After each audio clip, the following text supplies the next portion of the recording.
boa tarde. Programa Olhares chegando para deixar seu começo de tarde ainda melhor.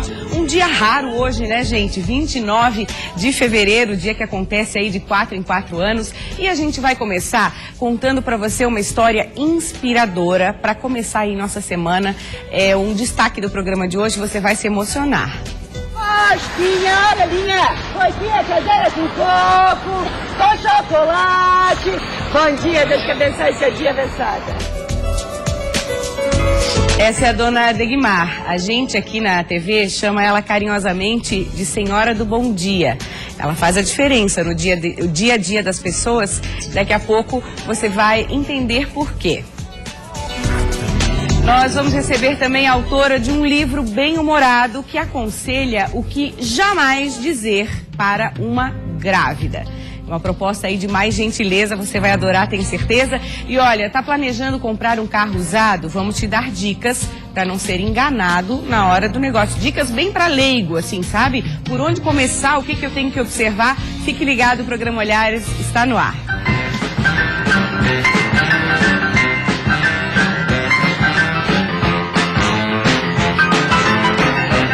E a gente recebe o Rodrigo Miranda, chefe de oficina. Seja bem-vindo ao programa, tudo bem? Boa tarde, tudo bem. Conhece tudo de carro, é isso? Sim, sim. Vai compartilhar um pouquinho com a gente, principalmente, Rodrigo, no caso daquela pessoa que é leiga, né? A gente sabe que a dificuldade financeira está aí, as pessoas querem trocar de carro, muitas vezes não tem condições de comprar um 0 quilômetro e o mercado de carro usado acaba ficando aquecido. Então, qual é a segurança que eu tenho na hora de comprar um carro usado ou seminovo? Então, antes de verificar um veículo, né? Tô a fim de trocar trocar o carro. Então você gostou do carro, né? Você vai verificar o carro. Uhum. Então, assim, algumas dicas é importante. Por exemplo, não vai olhar comprar um veículo que está numa garagem, né? Então pede para colocar o carro num lugar claro, que seja um ambiente claro, que seja plano.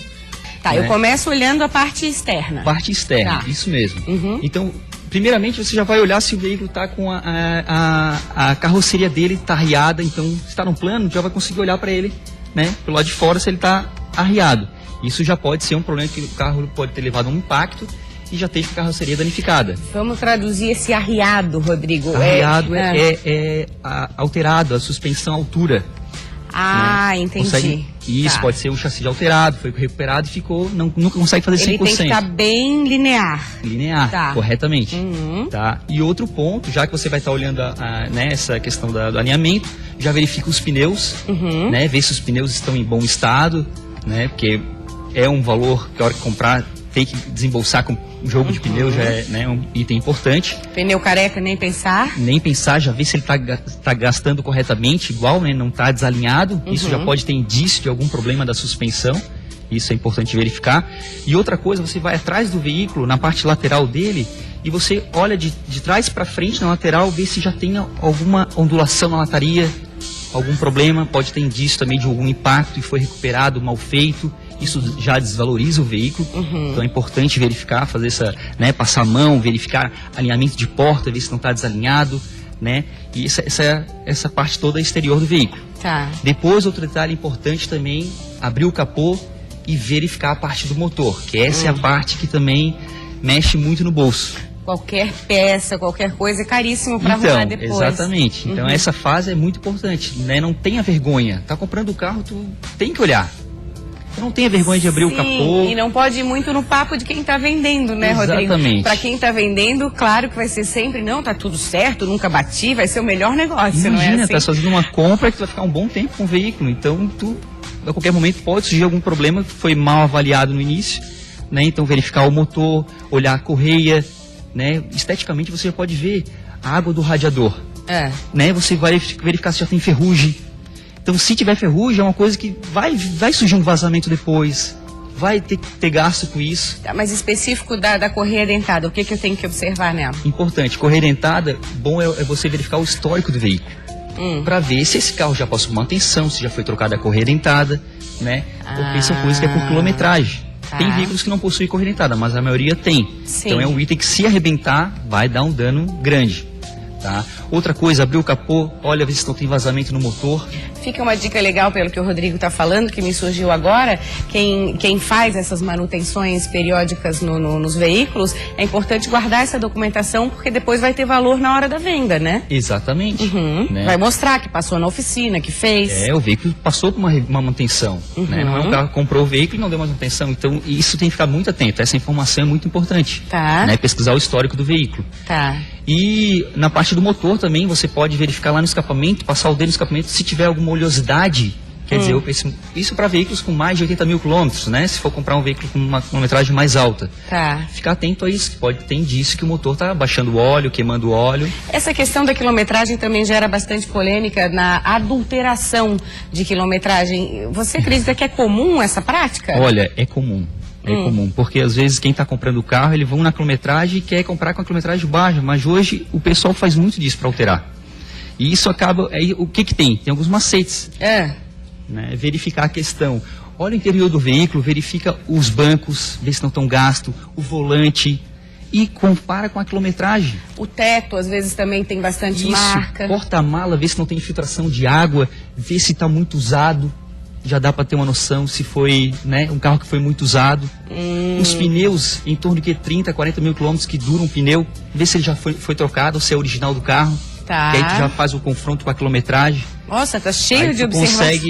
Tu já consegue analisar melhor isso. E claro, tem que fazer um test drive, tem que dirigir, tem que botar na prática. Tem que sentir o carro, tem que sentir o carro. Até, né, andar na rua de calçamento, ver se ela está fazendo barulho, né, sentir para ver como é que está essa questão. E a questão do ar-condicionado, de que forma que eu posso ficar alerta nessa questão? Legal. Olha só, quando você está verificando o veículo, é importante que você teste todos os componentes internos. Entrou no carro, ligou o carro, liga as setas, liga o rádio, liga o ar-condicionado. Luz de freio. Luz de freio, importantíssimo. Se tá até mesmo na hora de fazer, né, passar na vistoria, tudo certinho. Já testa todos os componentes, limpador do para-brisa, luz de ré, já faz Tem gente que não olha, ventilação, vê se o ar-condicionado ligou o ar, vê se está gelando bem, né, coloque a mão, vê se está funcionando certinho. Então, isso é importantíssimo. E é na hora, como você falou, depois não adianta reclamar. Depois é complicado, que aí é na fase da negociação do veículo. Tá. Depois já fica complicado tu negociar, porque aí tu olhou depois, aí tu vai em cima da pessoa que te vendeu, aí não... Esse é o momento. Tá, ok. Né? Verificar isso na hora. A gente tem muito mais dicas, né?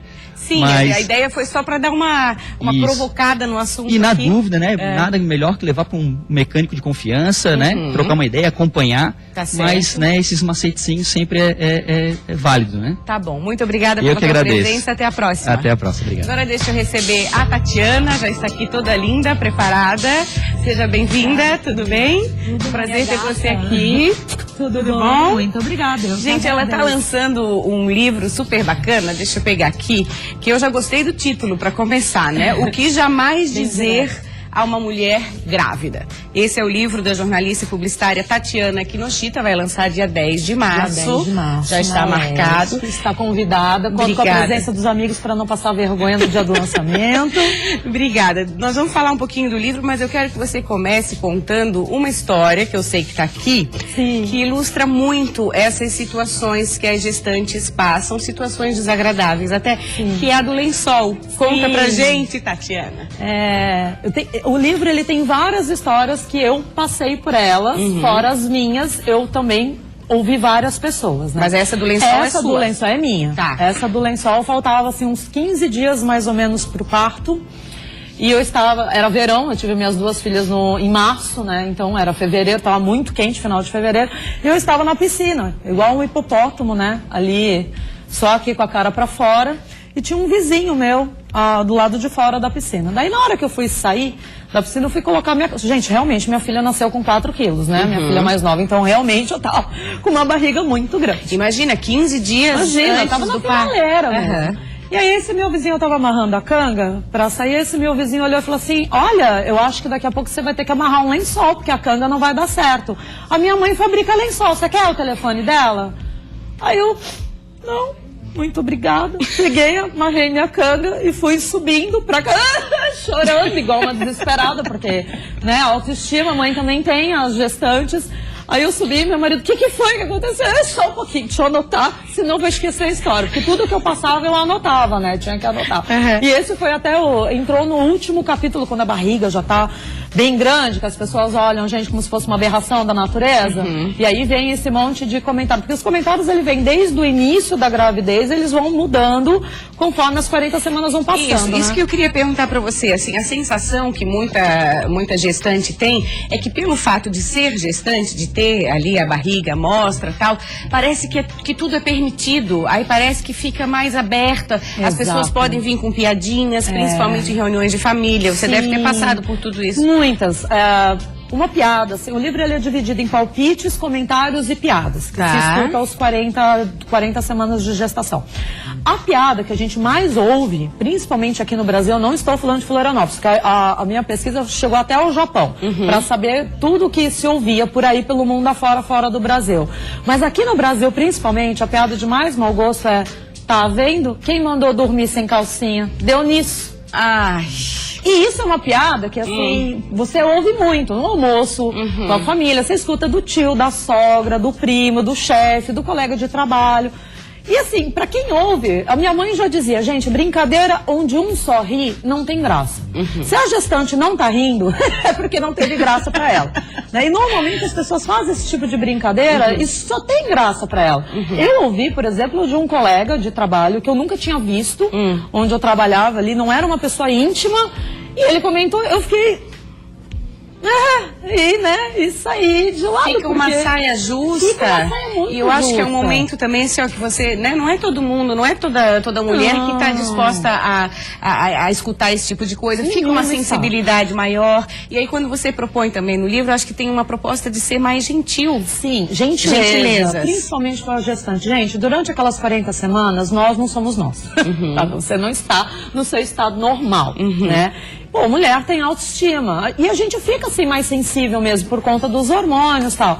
E esse tipo de coisa, assim, pô, tem certeza que só tem um bebê aí dentro, sabe? Se a barriga tá muito grande. Nossa, que barrigão! Nossa, que barrigão. Poxa, chegou na grávida, aí as pessoas, mas o que eu tenho que falar, então? Gente, a grávida, ela continua a mesma pessoa de antes. Ela continua sendo sua amiga, sua colega de trabalho, sua prima, enfim. O que vocês conversavam antes? Você não necessariamente você precisa só abordar esse tipo de assunto. Porque eu acho que bem nessa hora de você querer ter uma intimidade que às vezes você não tem, você acaba enfiando os pés pelas mãos e acaba comentando o que não deve. E aí a grávida fica muito chateada, sente e chora. Fica desagradável. No seu caso, senta, chora e anota as pesquisas. Inclusive, eu sei que você fez essas pesquisas com outras gestantes. Na sala de espera do consultório. Tatiana causava, gente. Nossa, na sala de espera, o Rodrigo Barão, querido, um beijo pra você. Ele falou, precisa fazer essa bagunça toda vez que você vem pra consulta. Porque eu chegava, eu tinha 10, 15 grávidas. Aí eu jogava o tema, por exemplo, gente, vocês notam muito assim a galera falando do tamanho da barriga? Aí a mulherada, ai, porque eu não aguento mais. Porque tinha gente que não saía mais de casa, sabe, assim, porque era tanta coisa em cima, e botar a mão. Assim, você perde. Parece que tem um imã, né? Imã. As pessoas vão direto, porque dizem, isso é uma coisa que nós herdamos dos portugueses, sabe? Porque dizem que dá sorte, né? A barriga de grávida, que faz o cabelo crescer mais rápido. Aí as pessoas, pra quem tá pegando, né? Porque a grávida fica lá com a barriga igual pia de água benta, né? E muitas vezes imóvel, assim, não sei o que fazer. Não dá tempo, porque normalmente são estranhos. Gente, olha, se você tem intimidade com a grávida, é óbvio que é diferente. Isso também se aplica a estranhos. Porque às vezes você tá parada na rua, vem as pessoas querem levantar a sua roupa pra ver mesmo a barriga. Que desagradável. E a sua pesquisa em outros países, o que constatou? É parecido com esse Gente, relatos? é mundial.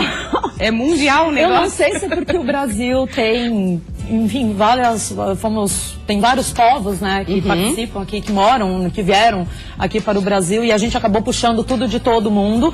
O mais forte que eu notei realmente foram dos portugueses. Eu acho que tem muita coisa, principalmente referente à alimentação, assim, referente aos portugueses, mas, gente, os comentários são iguais no mundo todo. É impressionante como o mundo é sem noção. Tem um capítulo especial aqui sobre sogras. Sogras. E aí? Eu digo assim, sogras, lembrem-se. Uma relação agora, de amor e ódio. De amor e ódio. Porque eu reparei que muita gente, principalmente assim, essa história do filho ser parecido ou não com a família. Você acredita que tem sogra que fala pra gente, não, esse não é meu neto, não nasceu parecido com ninguém da minha família? Acredito, porque tem muita gente sem noção no mundo. Meu Sei. Deus, e as sogras, assim, é complicado porque elas palpitam, não que não tenham que palpitar, é óbvio, é o netinho, a gente entende, mas tudo tem que ter um equilíbrio, né? Senão, tanto que eu digo assim, gente, agora além de sogra, vocês vão ser vovós, e vovó é sempre do bem. Então as dicas não são só para durante o que falar para gestante, é o depois também. Porque assim, olha, o inferno acaba... o inferno acaba depois da quarentena. A quarentena você vai ouvir. E não se preocupe, não é só você que ouve. Não é um problema. Porque eu ficava preocupada com... Será que é só comigo? Mas não é. Todas nós ouvimos, né? Então não se preocupe, não é uma questão pessoal. Agora, para quem tá do lado de cá, não só maridos, primos, né? Quem tá do lado de cá, eu acho que é legal você fazer comentários bacanas. Tá certo, também acho. Livro vai ser lançado dia 10 de março Dia em 10 de Florianópolis. março, às 19 horas. Desenhos de Zé da Silva, Zé não da pode esquecer de Silva, falar. o olhar masculino. Tá certo. Né, no livro, bem bacana. Tá certo. Obrigada por compartilhar sua história de forma tão bem-humorada com a gente. Obrigada, até a próxima. Obrigada, Sucesso, até a tá? próxima. Agora nós vamos falar, gente, sobre primeiros socorros. Estamos recebendo o soldado João Samuel Sodré, já está aqui sentado com a gente. Seja bem-vindo, tudo bem? É um prazer tê-lo aqui, tudo certo? Pode sentar, por favor. A gente vai conversar sobre primeiros socorros em algumas situações que podem fazer toda a diferença, certo? Com certeza. Vamos começar por uma questão que é afogamento com comida. Quando a pessoa está lá comendo tranquilamente, pessoas, crianças, a gente sabe, já noticiamos também questão do aleitamento materno, bebês pequenininhos, recém-nascidos que acabam se afogando. O que fazer nessa hora? Então, primeiramente vamos falar então de bebês, né? Certo. Que é o mais comum. Apesar de pessoas às vezes não terem essa noção, mas acontece muito, diariamente. É justamente nosso bebê, famoso bebê de colo, que está amamentando, né, sendo amamentado. Então, normalmente, como o leite é materno, né, um pouquinho viscoso, ela se engasa com esse leite materno. E a primeira coisa que temos que identificar é o grau de afogamento que essa pessoa está, esse engasamento, esse nenenzinho, né? Ou seja, como é que a gente verifica isso? Verifica se ela está tossindo, né, se o neném está tossindo, se ele está emitindo algum som. Isso já significa que ele pode estar engasgado, mas... A coloração da pele também tem alteração? Também, com certeza. Mas nessa parte que ele está emitindo som ainda, está tossindo, ou seja, está sendo engasgamento, mas ele é um leve, ele ainda está conseguindo responder. Ou seja, ele está com engasgamento total, normalmente há uma mudança de coloração da pele, principalmente os lábios começam a ficar mais arroxeados, as pontas dos dedos, e o neném fica numa ânsia de querer tossir, de querer emitir um som e não consegue. Então isso, ele está um neném engasgado. Então o que nós podemos fazer nessa hora? É muito importante. A gente coloca os dois dedos assim em V, que a gente fala para dar uma leve abertura na boca do neném, e vai virar ele no seu antebraço, deixando os braços e pernas, né, para cada lado do seu antebraço. Interessante é se apoiar, se a pessoa puder, né? Se a mãe tiver como se apoiar, botar o cotovelo na perna para fazer um ângulo de 45 graus. Quando ela fizer isso, a gente vai fazer um movimento de tapotagem, que nós chamamos, aquela mãozinha em coxa, de conchinha, né? Para dar um tapinha nas costas, no meio das costas, em direção à cabeça, né? Eu vi que enquanto você deu o tapinha, faz assim, desliza para frente? Então no meio das costas, em direção à cabeça, a gente vai dar 5 tapas, que a gente fala de tapotagem, certo? É mais ou menos nessa intensidade. Tá. 5. Fez essas 5 tapotagens, provavelmente o neném já vai desengasgar, né? Mas caso ele não desengasgue, a gente vai trocar de braço, volta pro outro braço. E vai fazer o quê? Tentar identificar de novo, ver se por acaso tem alguma coisa aqui na boca, né? Alguma coisinha que a gente possa pinçar com um pouquinho de dedo ou retirar. Se não, a gente vai fazer agora as compressões torácicas. Então, no meio, nas linhas intermamilar, né? No meio dos mamilos aqui, no ossinho, a gente vai fazer 5 compressões, daí com 2 dedos, de novo.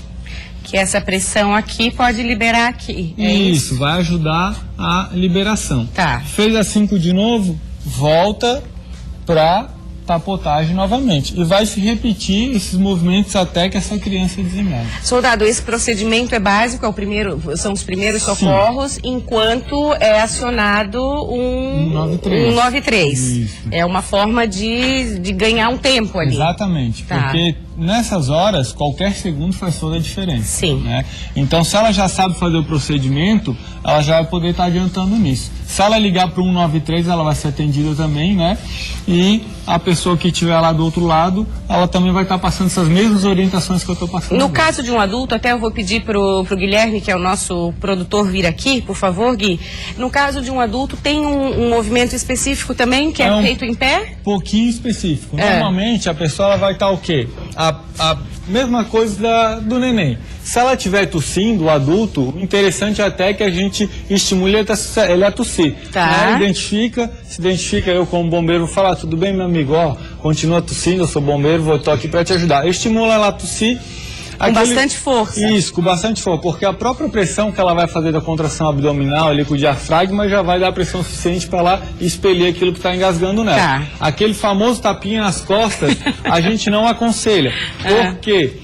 Porque pode acarretar de algo estar no início, né, engasgado só no início, e como você bate com os tapas nas costas, aquilo pode descer e dar uma obstrução maior ainda do que estava. Nossa, e é geralmente o que a gente vê. Bate nas costas, bate nas costas. Então não. A gente não aconselha. Fazer o que então, soldado, então, nessa o hora? que temos que fazer? O interessante, a pessoa, quando ela não tiver mais como respirar, ela vai estar com as duas mãos na garganta. É o sinal característico dela tentando respirar e não vai ter como. Qual que é a postura que eu tenho que adotar?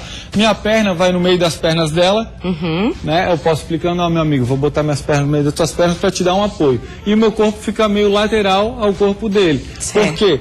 Porque se acaso ele cair, eu vou ter como segurar. Se eu ficasse de frente para ele cair, eu poderia cair junto. Certo. Então, nessa postura, eu vou localizar o nosso umbigo da pessoa, Tá. os 4 dedos acima, eu vou fechar a mão e com a outra mão eu vou cobrir essa mão que eu coloquei e vou fazer o movimento para dentro e para cima. Então, vai ser mais ou menos dessa forma o movimento que vai acontecer. Tá. E eu faço com uma intensidade grande, né? Uma Forte. intensidade forte, porque nesse momento a gente tem que lembrar que qualquer segundo vai fazer... Obrigada, já não está diferença. mais afogado.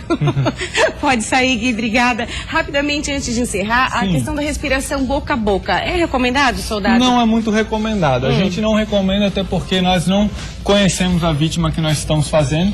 Então, para evitar qualquer tipo de risco de contaminação para a vítima e para a pessoa que está fazendo, a gente não aconselha. Tá bom, então. Muito obrigada pela sua participação. Esperamos ter ajudado aí você. Muito obrigada. Até a próxima.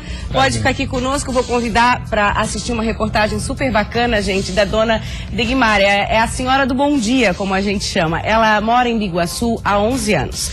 Veio do norte do Paraná, trabalhou na área rural, colhendo laranjas, e hoje tem uma história de fé, de perseverança, de luta, que a gente tem muito prazer em mostrar para você. Olha só. Eu acordo, o mais tarde que eu acordo é 1h30 da manhã, tá?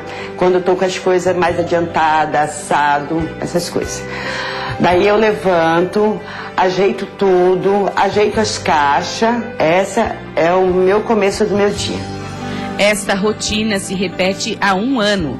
Toda a produção é feita por ela manualmente, sem aparelhos industriais. Dona Degmar inventou muitas receitas, como a broa de milho com chocolate. Aqui tem ingredientes que não se pode ver, mas que se pode sentir. Tem positividade e amor.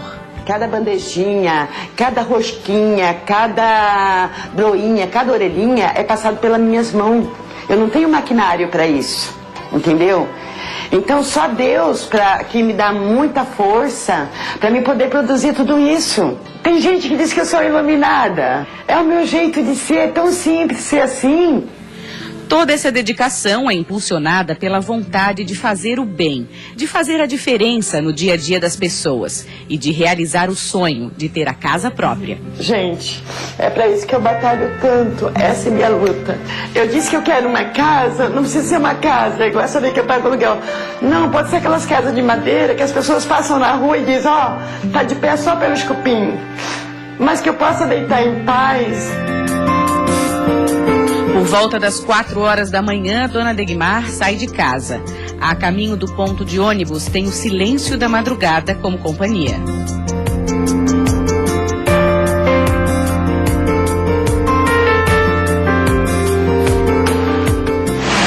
tenho medo, porque aqui passa muitas pessoas legais. Tem muitas pessoas que chegam aqui e falam: tia, pode ficar sossegado que aqui nada vai acontecer com a tia.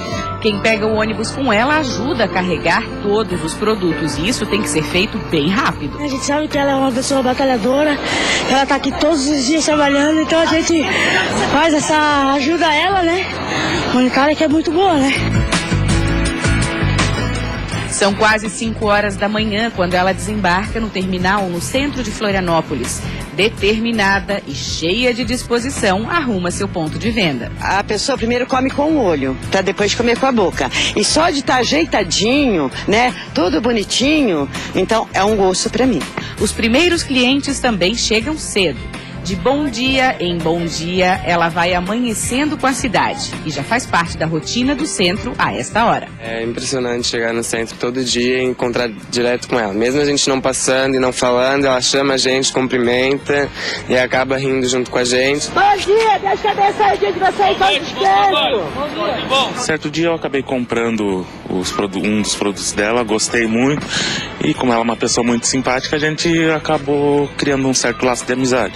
Esse daqui passa todos os dias, já é meu amigo, entendeu? De todos os dias. Esse abraço bom de manhã já é uma boa forma de começar o dia, né? Ela é uma pessoa maravilhosa, nossa, ela merece, guerreira. Rosquinha, olha, linha, rosquinha, cadeira com coco, com chocolate. Bom dia, Deus que abençoe seu dia, abençoada. E assim a senhora do bom dia vai até às 9 horas da manhã, alimentando a alma e o coração de quem passa por aqui com a doçura de um sorriso. É porque eu digo, tira-me tudo, mas não tira o meu sorriso, entendeu? Porque é tudo que eu tenho de bom para passar para as pessoas. Bom dia, Deus que abençoe o dia de vocês. Sorriso e disposição, ela faz a diferença no dia a dia das pessoas que passam por ali. Já conhecia a dona Degmar, soldado João? Não conhecia, E mas aí? estou tendo a satisfação de poder conhecer ela nesse momento. Realmente um exemplo de vida, eu acho que todos nós poderíamos ter um pouco do brilho, né, que essa senhora tem, o mundo com certeza seria diferente. E essa é a ideia de mostrar a matéria, obrigada mais uma vez. Olha, gente, uma das coisas mais bacanas da nossa profissão é poder mostrar histórias como essa da dona Degmar. Nós queremos continuar mostrando com a sua colaboração. Conhece alguém aí que tem o que contar ou mostrar? Alguém que sabe lidar com as dificuldades do dia a dia, seguir em frente com esse sorrisão aí? Mande sua sugestão pra gente através do e-mail olhares@bandsc.com.br, bem fácil. olhares@bandsc.com.br. Hoje a gente encerra o programa com imagens de Urupema, na Serra Catarinense, que amanheceu gelada hoje. Olha só, gente, a primeira geada do ano em pleno verão, quem diria, depois de tanto calorão, né? Segundo dados da EPAGRE, a temperatura mínima na cidade foi de 1,5 grau, registrado por volta das 6 horas da manhã. Uma cena linda aí para sua segunda-feira ficar mais bonita. Obrigada pela audiência, tchau e até amanhã.